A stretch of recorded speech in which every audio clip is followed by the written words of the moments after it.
Buenos días. Buenos días, Liz. Buenos días, Lick.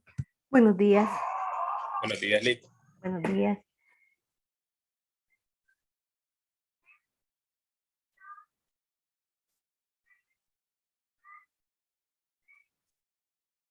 Ok. Vamos a continuar con el tema de las estructuras de decisión. Hoy vamos a ver lo que es la estructura de decisión múltiple, pero me voy a pasar primero a PSEINT. Bien. Vamos a seguir con el ejercicio de los turnos del médico. Si se recuerdan, ayer vimos este pseudocódigo, ¿verdad? En donde evaluamos para poderle pagar al médico por los turnos realizados y existían 3 tipos de turnos. A, B, C. Utilizamos una estructura de decisión anidada, que es la que tenemos acá, para evaluar en cuál de los turnos es que estaba el médico y así poderle asignar el pago. Vamos a continuar con este ejercicio, solo que únicamente vamos a reemplazar esta estructura de decisión anidada y en su lugar vamos a colocar una estructura de decisión múltiple. Aquí está el pseudocódigo. El mismo ejercicio, solo modificamos esta parte de aquí. ¿Bien? En pseudocódigo, específicamente en PSEINT, la decisión múltiple se llama según. ¿Cómo funciona una decisión múltiple? Porque esto no es específico de PSEINT, sino que funciona en cualquier lenguaje de programación. La decisión múltiple lo que hace es evaluar el posible valor que una variable puede tomar en un momento determinado. Y dependiendo de ese valor, se sigue una línea de acción. Acá estamos evaluando la variable tipo turno. ¿Bien? Y en esta parte de aquí, nosotros estamos listando los posibles valores que esa variable puede tener. Ahí están los 3 tipos de turno, A, B, C. Tenemos esta parte que se llama de otro modo. Ahí caería la decisión si el usuario no escribiese A, B o C. Por ejemplo, si él escribiera la letra R, que no está contemplada en ninguno de los casos anteriores, entonces se va a de otro modo.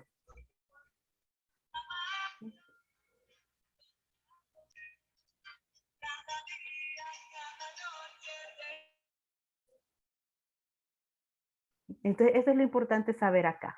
Yo no formo una expresión lógica al inicio de la estructura condicional. Miren, ahí no hay una condición. Yo no digo tipo turno igual, diferente, mayor, nada de eso. Simplemente pongo el nombre de la variable. Y los posibles valores que esa variable puede tener, los voy a ir listando. Cada uno de estos son casos. Si veo el diagrama de flujo,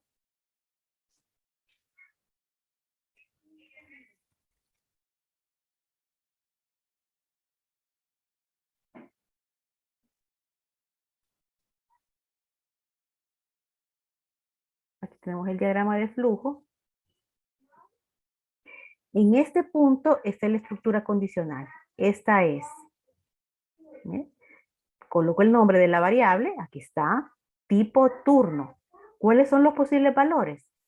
En caso de que tipo de turno tenga valor de A, en caso de que tipo de turno tenga valor de B, en caso de que tipo de turno tenga valor de C, si no es ninguno de los anteriores, va a caer en de otro modo. Para cada uno de estos posibles valores, yo digo qué es lo que se tiene que hacer. Si cayó en A, voy a asignar 1000 lempiras al pago de turno. Si cayó en B, voy a asignar 900. Si cayó en C, voy a asignar 800. Pero si no fue ninguno de los anteriores, entonces al caer en de otro modo, lo que va a imprimir es un mensaje diciendo que la opción es incorrecta. ¿Bien? Después tengo que cerrar la decisión. La estoy cerrando en este punto, juntando todos los casos que yo he planteado anteriormente. Aquí es el final de la estructura condicional Y lo que sigue, que sería la instrucción para determinar el total de turno, se realiza sin importar en cuál de los casos de la decisión múltiple se haya caído. Entonces, esa es nuestra estructura condicional múltiple. Si la llevamos a Java, aquí está, este documento ya lo tienen ustedes en el campus, aquí está el diagrama de flujo que les acabo de explicar. El código, el programa es exactamente el mismo. Lo único que se modificó es la función para determinar el turno. La función calcula turno. ¿Okay? Y se modificó porque antes la teníamos con decisiones anidadas, que fue lo que vimos ayer. La estamos modificando para incluir la decisión múltiple. La decisión múltiple en Java se llama switch.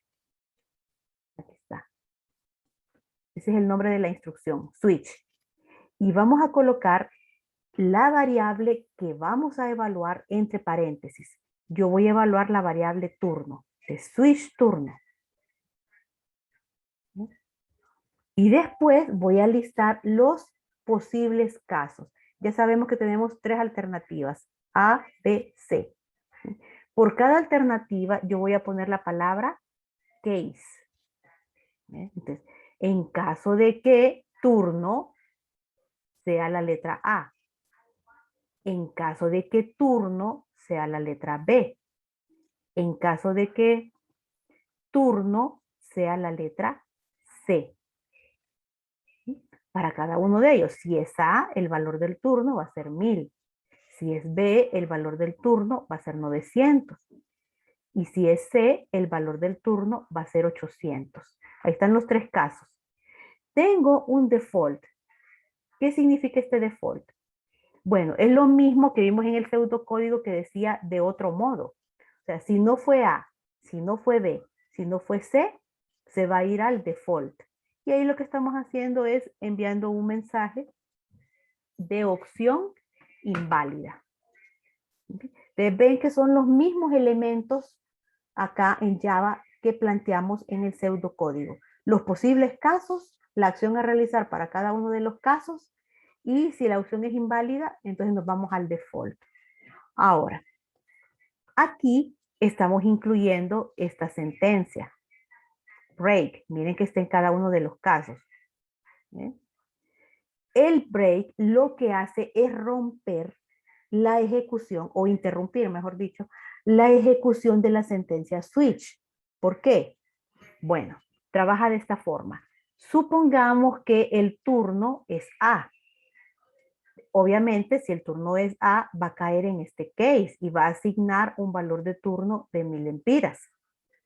Si yo no coloco esta sentencia break, el compilador va a seguir evaluando los demás casos. O sea, va a venir y va a evaluar case B y va a evaluar case C, lo cual no es lógico porque ya cayó en el case A. Entonces, por eso rompemos la secuencia normal del switch con la sentencia break. Break va a forzar, así cayó en este case, break, y se va al final del switch, que sería esta llave de aquí. Entonces, esa es la función de la sentencia break. Romper la secuencia o la ejecución normal del switch porque ya se evaluó uno de los casos como verdadero. Revisen, por favor.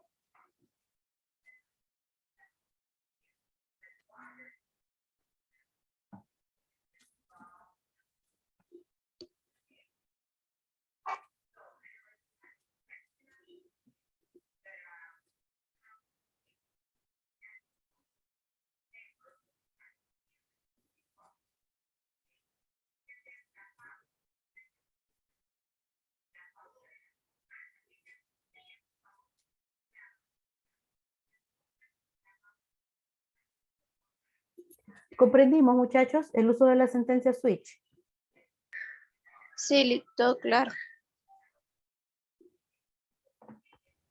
Sí.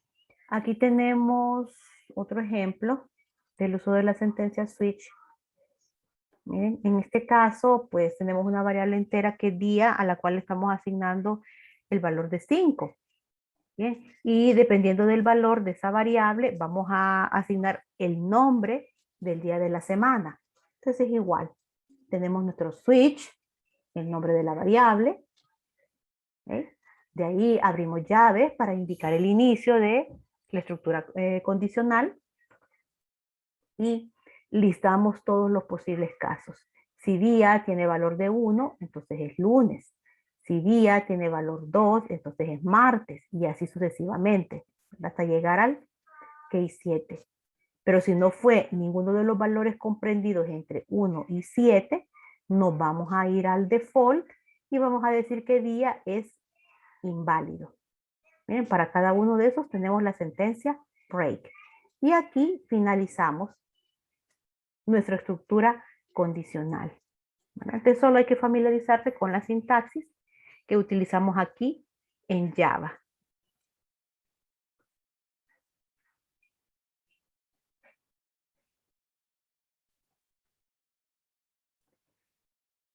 Y aquí tenemos lo que el programa, aunque ya se los puse en el documento, el programa en Java. Antes, como les digo, no tiene nada de nuevo porque es el mismo programa que vimos ayer. La ejecución va a ser igual a la de ayer, ya que evalúa exactamente lo mismo, solo que lo está haciendo utilizando una estructura condicional diferente.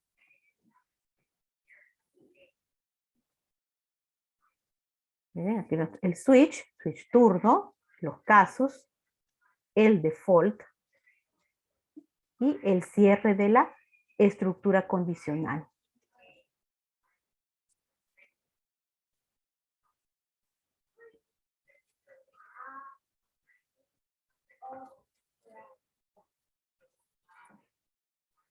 Si no tienen preguntas con respecto a esta estructura, entonces lo que vamos a hacer es revisar la guía que les había dejado la semana pasada.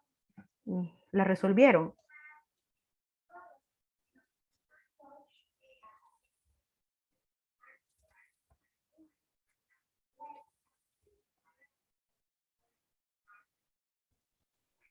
A mí me falta todavía, Lick. Revisemos esto. Bueno, abarquemos las dos primeras preguntas. ¿Qué es una función y qué es un método? Mejor dicho, las tres primeras. ¿Y cuál es la diferencia entre ambas? ¿Alguien que me quiera ayudar acá? ¿Qué es función? ¿Qué es método? ¿Y en qué se diferencian?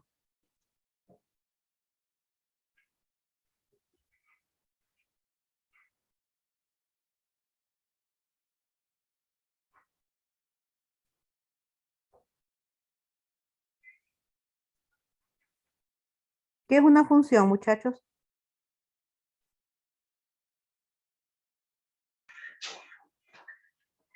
Son un Una conjunto, función son con líneas de código, licenciada. Pero líneas de código también es el código llamador.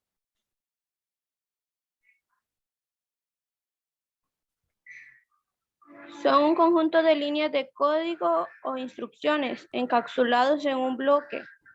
Usualmente reciben parámetros cuyos valores utilizan para efectuar operaciones. Ok. Y en sus propias palabras,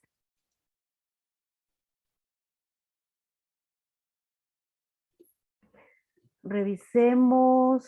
Ok, vamos a ver dónde tenemos una función. Pues en el documento que acabamos de ver.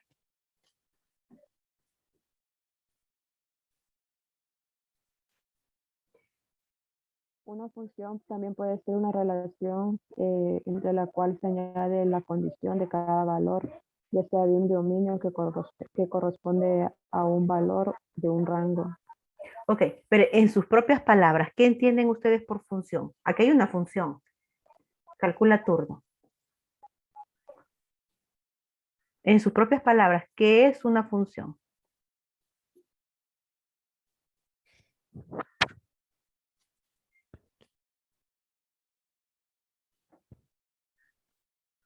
Si a ustedes les tocara explicar, vamos a poner una función más pequeña. Aquí una más pequeña. Miren, Donde uno le indica al programa qué es lo que quiere realizar.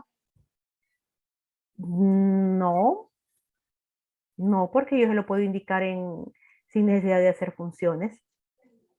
Ahí hay una función, ahí la tengo sombreada, calcula total. ¿Ok? Miren eso, ¿qué es una función? Me dijeron que son líneas de código encapsuladas, pero si a ustedes les toca explicar eso con sus propias palabras, ¿qué significa eso de líneas de código encapsuladas?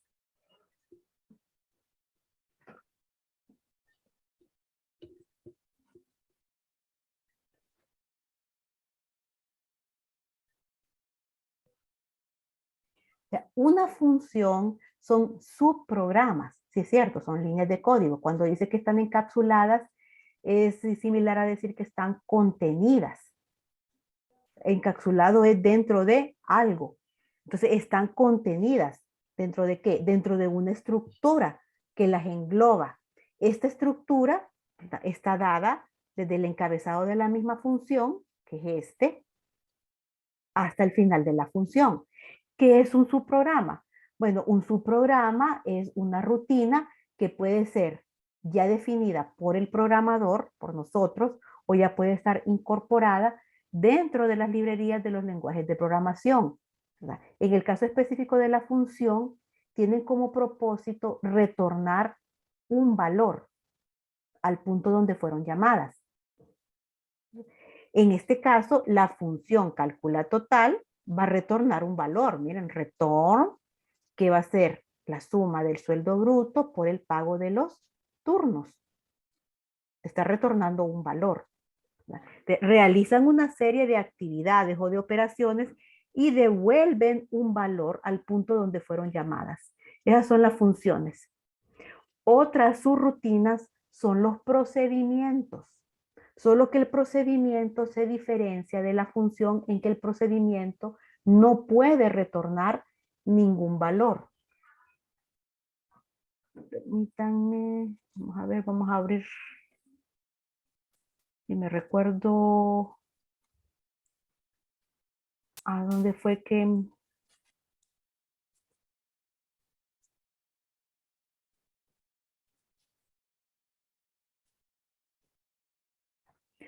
Entonces, ambas son sus rutinas, funciones y procedimientos. Función retorna valor, procedimiento no retorna valor. Como la función retorna valor, va a tener una cláusula return en el cuerpo de la función. Return significa regrese, retorne. Retorne un valor. ¿Ok? El procedimiento no va a tener ninguna cláusula return. Ahora, hay otra pregunta ahí que dice o hace referencia a los métodos. ¿Cuál es la diferencia entre un método y una función? ¿Alguien que me ayude?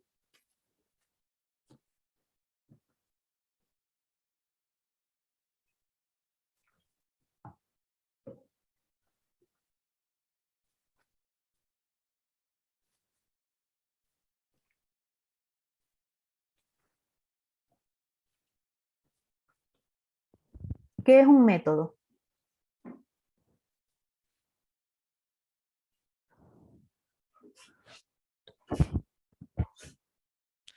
Lick, por decirlo así, un método son las funciones que se definen fuera de la clase. No, al contrario. Ok, voy a... Miren, aquí hay un ejemplo de lo que es un procedimiento. Este es un procedimiento. Este de acá. Dijimos, procedimiento es una rutina que no retorna. Sí, José, así es. Procedimiento es una subrutina que no retorna valor.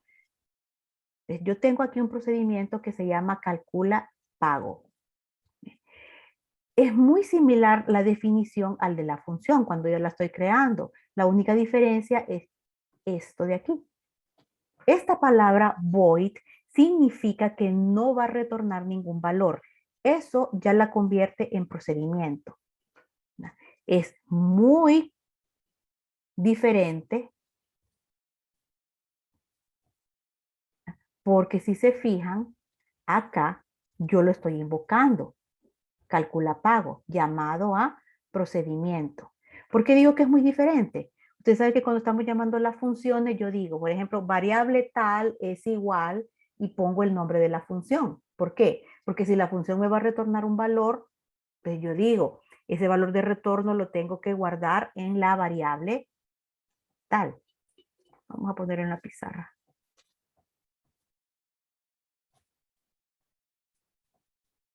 Entonces, si yo tengo una función y la voy a invocar, yo puedo decir resultado es igual a función sumar, por decir algo, y le voy a pasar dos datos, A y B, que van a ser los dos números que va a sumar. ¿Ven? Entonces, aquí yo ya sé que es función. ¿Por qué? Porque su retorno, su valor de retorno lo guardo acá. Pero si estoy hablando de un procedimiento, yo no lo puedo tener en una línea de asignación. Simplemente diría proc, sumar, y le voy a pasar los dos números, A y B. ¿Ok?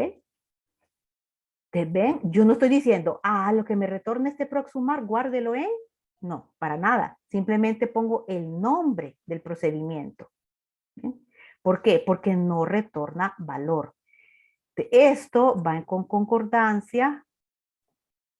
Si estoy hablando del encabezado, este es el llamado. Si yo defino el encabezado, digamos, el ámbito private, ¿ok? Y digo, ¿verdad? Static, ya vamos a ver por qué static. Como es función, supongamos que esta variable resultado es float. La función va a retornar un valor de tipo float. Entonces aquí yo digo, float. Mire, retorna un valor de tipo float. ¿Cuál función? Función sumar. Y tiene dos parámetros, float b. En la concordancia que hay. Miren, estoy diciendo que resultado es una variable de tipo float. Este es el código llamador. Por lo tanto, esta función sumar tiene que retornarme un valor de tipo float también. Estoy diciendo que la función sumar tiene dos argumentos, A y B. Entonces, cuando yo voy a definir el encabezado de la función, esos dos argumentos, que aquí ya se llaman parámetros, A y B, los defino de tipo float. Si A y B son variables en el código llamador float, aquí yo tengo que decir que son float. Si A y B fueran enteros, INT, entonces yo aquí tendría que decir que son INT. Tiene que haber una concordancia, ¿verdad?, con los tipos de datos. No solo con los tipos de datos, tiene que haber una concordancia con la cantidad. Dos argumentos, A y B, dos parámetros, A y B. Tiene que haber concordancia en el orden. El primer número se llama A, lo voy a recibir aquí. El segundo argumento lo voy a recibir acá. Entonces, el orden lo respeto. Y tiene que haber una concordancia con los tipos de datos. Si A y B las definí en el código principal float, aquí tengo que decir que es float. No se vale que si A es float, yo venga aquí a decir que es INT. Tengo que respetar los tipos de datos. Y el valor de retorno también. ¿Cómo voy a saber cuál es el tipo de valor de retorno? Bueno, aquí está la variable. Si yo le definí float, tengo que poner float acá. Aquí estoy indicando el tipo de valor de retorno. En cambio, en el procedimiento, cuando yo lo vaya a definir, pues tengo el ámbito, static, pero aquí ya no tengo valor de retorno. Yo no puedo decir float o no puedo decir int. No, si no retorna valor. Por eso pongo la palabra void. Ahí yo ya estoy viendo que es un procedimiento. Void significa no hay retorno de valor. Entonces, nombre del procedimiento. Y de ahí pongo la lista de parámetros. Entonces, miren cuál es la diferencia en el encabezado. Fue solo una palabra, pero dice mucho. Retorna un valor float, no retorna valor. Esa es la diferencia entre función y procedimiento. ¿Sí? Ahora, el método. Bueno, El método es una función. O sea, métodos son funciones. La gran diferencia es que los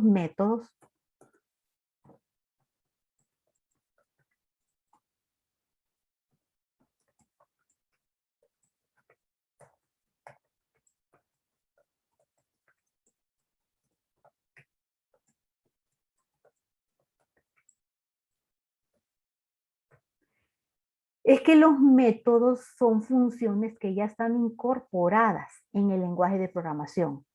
No las creo yo, ya existen. ¿Bien? Entonces, cuando hablamos de que para poderlas utilizar las tenemos que instanciar, es porque le pertenecen a un objeto, esto lo vamos a ver en el tercer parcial, o por el contrario, ¿verdad? Forman parte de una variable de tipo wrapper. ¿Se acuerdan de las variables de tipo wrapper? Vamos a buscarlas.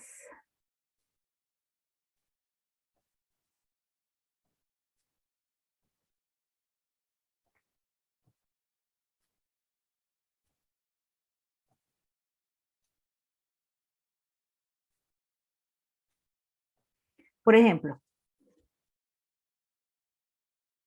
recuerdan que les dije que integer es un tipo de dato entero. INT es un tipo de dato entero. La diferencia es que INT es una variable o un tipo de dato primitivo. Y integer es un wrapper. Una variable wrapper, aparte de poder almacenar valores, también nos da acceso a ciertas operaciones o a ciertos métodos. En esta línea de código, yo, utilizando el tipo de dato integer, estoy accediendo a un método que se llama parseInt, que lo que hace es convertir un valor a entero. Esta es una función, parseInt es una función, solo que ya no le decimos función, le decimos método, porque ya está creado. Nosotros no lo vamos a programar, solo lo vamos a utilizar. Por eso es un método. Pero es una función porque retorna un valor. Si yo le digo convierta a entero lo que hay en la variable D, él me va a retornar un valor. Va a agarrar lo que esté en la variable D, ¿verdad? Y me va a retornar ese valor convertido a entero. Ahí está el concepto de función, su rutina que retorna valor, solo que va más allá. Método porque aparte de ser función, ya está incorporado dentro del lenguaje. Esa es la diferencia. Otra, por ejemplo, sería que la vimos ayer.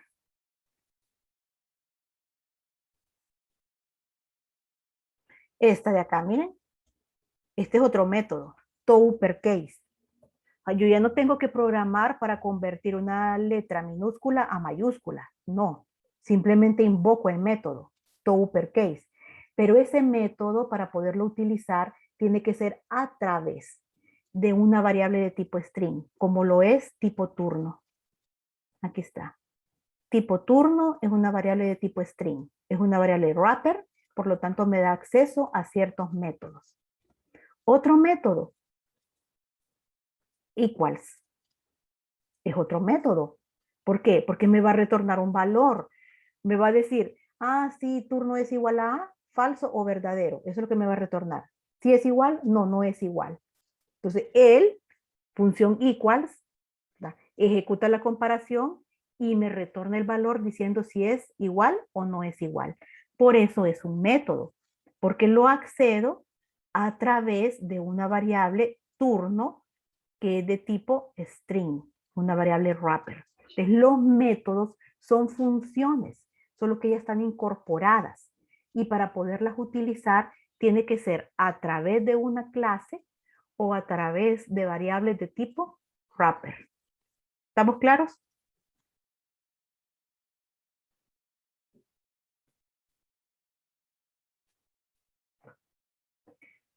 Entonces ahí están, serían la 1, la 2, la 3 y la 4. ¿Bien? Describa la sintaxis para implementar una función en Java. Bueno, esa ya la coloqué yo en la pizarra cuando les expliqué métodos, funciones. Miren, aquí está la función, la sintaxis, el ámbito, puede ser público o privado, la palabra static, el tipo de valor de retorno, el nombre de la función y la lista de parámetros. Esa es la sintaxis para implementar la función.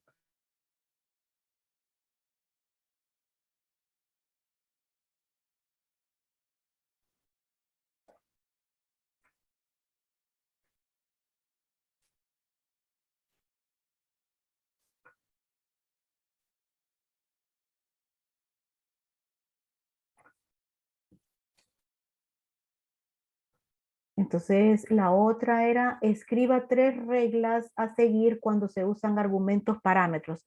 También ya se las mencioné cuando estaba en la pizarra. O sea, para utilizar argumentos parámetros.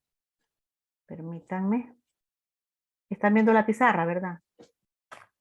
Sí, Lick. Sí, Entonces, ¿cuáles eran esas reglas? Estos de acá, cuando yo llamo, ya sea función o procedimiento, se llaman argumentos. Aquí tengo 2 argumentos, tengo que respetar. Igual número de argumentos, igual número de parámetros. Primera regla.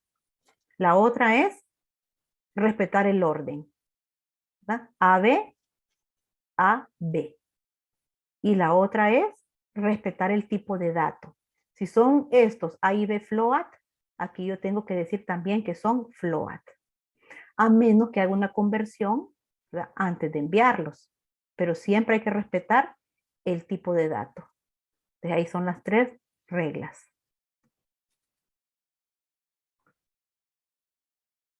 La siguiente, escriba algunos aspectos sobre el uso de la sentencia return.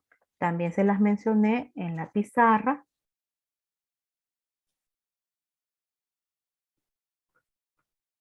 No, estas se las mencioné en el código. Aquí lo que hay que tener presente con la sentencia return es el tipo de dato. Por ejemplo, acá hay un return. Bien.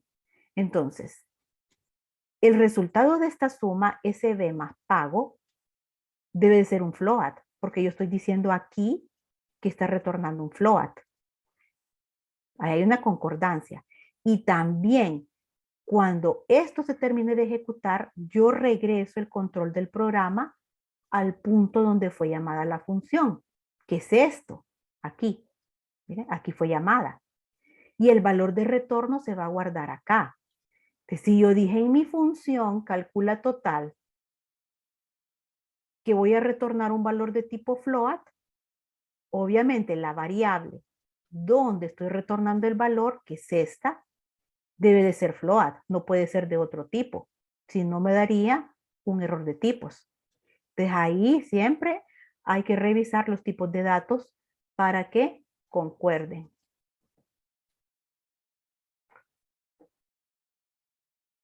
Describe la sintaxis para implementar un método en Java, pues también se los mencioné, ¿verdad? Un método no lo podemos referenciar solo el mismo, tal como estábamos viendo acá. Yo no solamente puedo decir to uppercase, no, porque este método le pertenece a alguien. En este caso le pertenece al tipo de data string. Entonces, para poderlo utilizar, primero yo tengo que colocar la variable tipo string, ¿verdad?, con la cual voy a trabajar. Aquí es tipo turno. ¿Bien? Entonces, los métodos no los puedo referenciar solos. Tiene que ser a través, ¿verdad?, de la clase o a través, en este caso de Java específicamente, de las variables de tipo wrapper. Y por último, tenemos, bueno, la 9 era que ustedes realizaran un programita en donde implementaran una función o un procedimiento. Entonces eso ya era asunto de cada uno de ustedes, ¿verdad?, qué tipo de programa iban a implementar. ¿Alguna pregunta?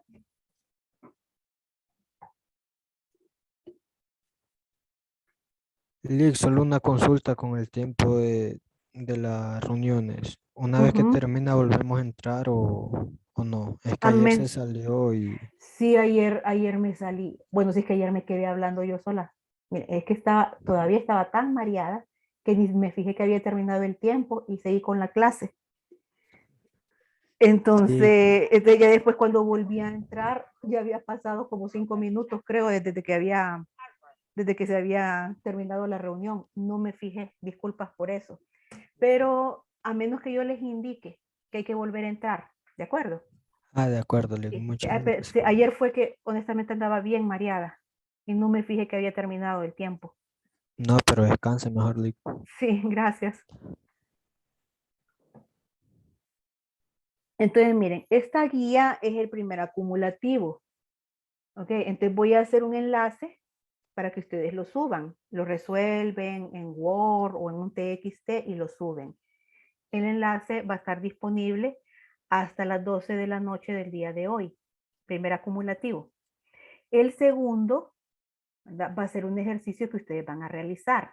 Lo voy a poner en el campus tipo cuestionario para que ustedes lo realicen en Java, ¿bien? Y copien el código en el espacio que ahí les voy a dar.